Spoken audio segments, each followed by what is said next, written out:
સુરત શહેર police commissioner Shri Anupamsinh Gehlot સરના માર્ગદર્શન હેઠળ આગામી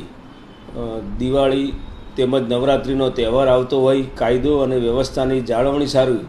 પોલીસ કમિશનર સાહેબની સૂચના તેમજ માર્ગદર્શન હેઠળ તેમજ સ્પેશિયલ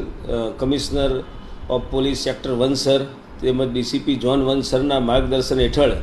કાયદો અને વ્યવસ્થાની જાળવણી સારું વરાછા પોલીસ સ્ટેશનની ટીમ દ્વારા એક બાતમી હકીકત આધારે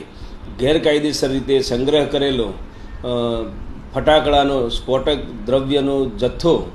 વગર લાયસન્સે મળી આવેલ છે। આ બાબતે વરાછા પોલીસે